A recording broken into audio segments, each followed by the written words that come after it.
खोई हुई राजकुमारी। अध्याय एक भयानक क्षति। इस तथ्य पर कोई संदेह नहीं हो सकता था, राजकुमारी ओज़मा, ओज़ के परीलोक की सुंदर लड़की शासक, खो गई थी।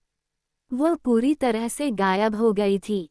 उसके किसी भी विषय विशेषज्ञ, यहाँ तक कि उसके सबसे करीबी दोस्त भी नहीं को पता था कि उसका क्या हुआ। ये डोरोथी ही थी जिसने सबसे पहले इसका पता लगाया। डोरोथी एक छोटी कैंसस लड़की थी जो ओज़ की भूमि पर रहने के लिए आई थी और उसे ओज़मा के शाही महल में कमरों का एक शानदार सेट दिया गया था, क्योंकि ओज़मा डोरोथी से प्यार करता था और चाहता था कि वह जितना संभव हो सके उसके पास रहे ताकि दोनों लड़कियां एक साथ रह सकें। डोरोथी बाहरी दुनिया की एकमात्र लड़की नहीं थी जिसका ओज़ में स्वागत किया गया था और जो शाही महल में रहती थी। बिट्सी बॉबिन नाम की एक और लड़की थी, जिसके कारनामों ने उसे ओज़मा के पास शरण लेने के लिए प्रेरित किया था, और ट्रॉट नाम की एक और लड़की थी, जिसे उसके वफादार साथी कैप्टन बिल के साथ इस अद्भुत परिलोक में अपना घर बनाने के लिए आमंत्रित किया गया था।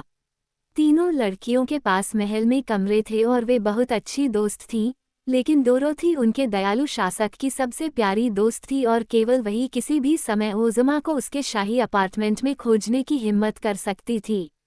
क्योंकि डोरोथी अन्य लड़कियों की तुलना में ओज़ में बहुत लंबे समय तक रही थी और उसे राज्य की राजकुमारी बना दिया गया था। बिट्सी डोरोथी से 1 साल बड़ी थी और ट्रॉट उससे 1 साल छोटा था, फिर भी तीनों की उम्र इतनी थी कि वे अच्छे प्लेमेट बन सकें और साथ में अच्छा समय बिता सकें। एक सुबह जब तीनों डोरोथी के कमरे में आपस में बात कर रहे थे, तब बिट्सी ने प्रस्ताव रखा कि वे मंचकिन कंट्री की यात्रा करें, जो ओज़मा द्वारा शासित ओज़ की भूमि के 4 महान देशों में से एक था। बिट्सी बॉबिन ने कहा, मैं अभी तक वहां नहीं गई हूं, लेकिन बिजुका ने एक बार मुझसे कहा था कि यह पूरे ओज़ का सबसे सुंदर देश है।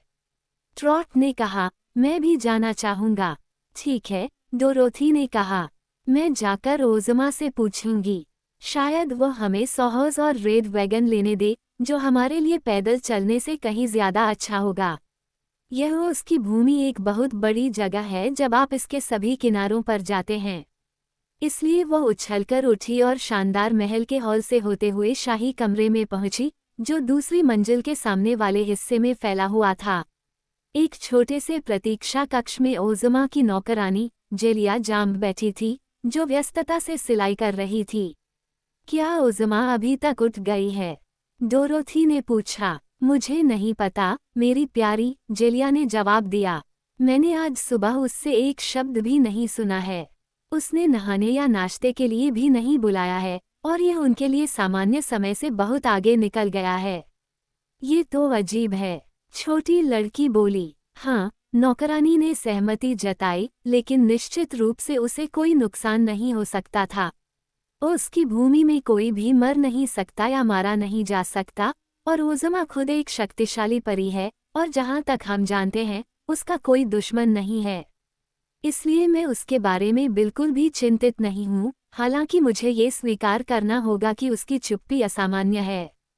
शायद, डोरोथी ने सोच विचार कर कहा, वह देर तक सोई रही होगी।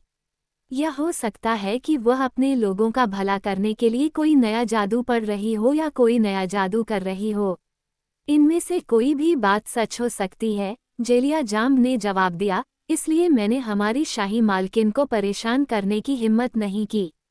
हालांकि, आप एक विशेषाधिकार प्राप्त व्यक्ति हैं, राजकुमारी, और मुझे यकीन है कि अगर आप उससे मिलने गईं तो ओज़मा को बिल्कुल भी बुरा नहीं लगेगा। बिल्कुल नहीं, डोरोथी ने कहा और बाहरी कमरे का दरवाज़ा खोलकर वह अंदर चली गई। यहाँ अभी भी सब कुछ था। वह दूसरे कमरे में चली गई, जो ओज़मा का शयन कक्ष था, और फिर, शुद्ध सोने के धागों से सजे भारी पर्दे को पीछे धकेलते हुए, लड़की उसके परी शासक के शयन कक्ष में प्रवेश कर गई। हाथीदांत और सोने का बिस्तर खाली था, कमरा खाली था, ओज़मा का कोई निशान नहीं था। बहुत हैरान, फिर भी बिना किसी डर के कि उसकी दोस्त के साथ कुछ हुआ है, डोरोथी बॉर्डोर से होकर स्वीट के दूसरे कमरों में लौटी।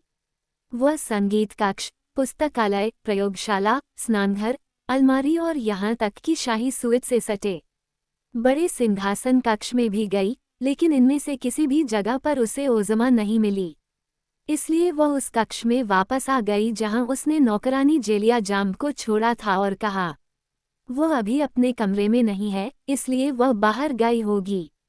मुझे समझ में नहीं आता कि वह मेरी नज़रों के बिना ऐसा कैसे कर सकती है, जेलिया ने जवाब दिया, जब तक कि वह खुद को अदृश्य न बना ले।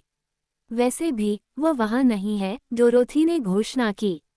तो चलो उसे ढूंढते हैं, नौकरानी ने सुझाव दिया, जो थोड़ी असहज लग रही थी। इसलिए वे गलियारे में चले गए और वहां डोरोथी लगभग एक विचित्र लड़की से टकरा गई जो गलियारे के साथ हल्के से नाच रही थी। 1 मिनट रुको, स्क्रैप्स, उसने पुकारा, क्या तुमने आज सुबह ओज़मा को देखा है?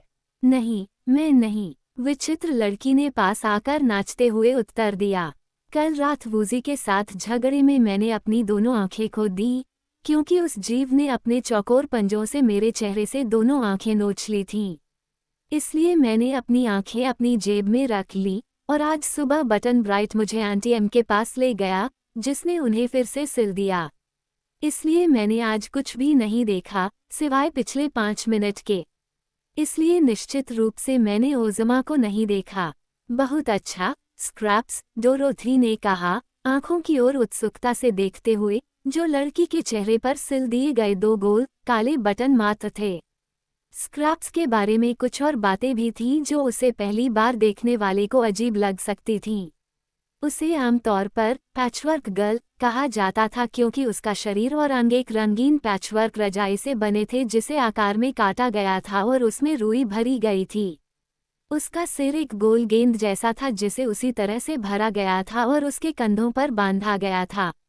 बालों के लिए उसके पास भूरे रंग के धागे का एक ढेर था और उसकी नाक बनाने के लिए कपड़े के एक हिस्से को घुंडी के आकार में खींचकर उसे जगह पर रखने के लिए एक धागे से बांधा गया था। उसके मुंह को उचित जगह पर चीरा लगाकर और लाल रेशम से अस्तर करके सावधानी से बनाया गया था। दांतों के लिए मोतियों की 2 पंक्तियां और जीभ के लिए थोड़ा लाल फलालन जोड़ा गया था। इस विचित्र मेकअप के बावजूद पैचवर्क गर्ल जादुई रूप से जीवंत थी और उसने खुद को ओज के आश्चर्यजनक परिलोक में रहने वाले कई विचित्र पात्रों में से कम हंसमुख और मिलनसार साबित नहीं किया था। वास्तव में स्क्रैप्स एक आम पसंदीदा थी, हालांकि वह काफी चंचल और अनिश्चित थी और उसने कई ऐसी बातें की और कही जिससे उसके दोस्त हैरान रह गए। वह शायद ही कभी शांत रहती थी, लेकिन उसे नृत्य करना, हाथ से उछलना और कलाबाजी करना, पेड़ों पर चढ़ना और कई अन्य सक्रिय खेलों में शामिल होना पसंद था।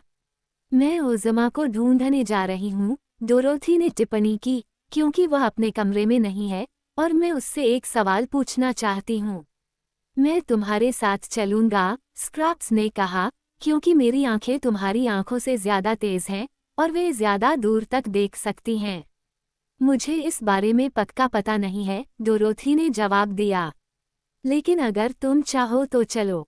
साथ मिलकर उन्होंने पूरे महल में और महल के मैदान की सबसे दूर की सीमा तक खोज की, जो काफी विस्तृत थी, लेकिन कहीं भी उन्हें ओज़मा का कोई सुराग नहीं मिला। जब डोरोथी वापस लौटी, जहां बेत्सी और ट्रॉट उसका इंतजार कर रहे थे, तो छोटी लड़की का चेहरा काफी गंभीर और परेशान था, क्योंकि इससे पहले कभी भी ओज़मा अपने दोस्तों को बताए बिना या अपने शाही राज्य के अनुकूल किसी अनुरक्षक के बिना नहीं गई थी। हालांकि वह जा चुकी थी और किसी ने उसे जाते नहीं देखा था।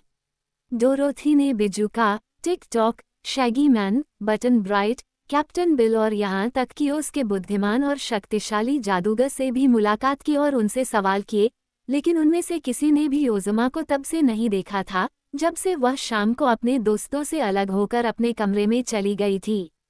उसने कल रात कहीं जाने के बारे में कुछ नहीं कहा, छोटे ट्रॉट ने कहा। नहीं, और यही इसका अजीब हिस्सा है, डोरोथी ने जवाब दिया।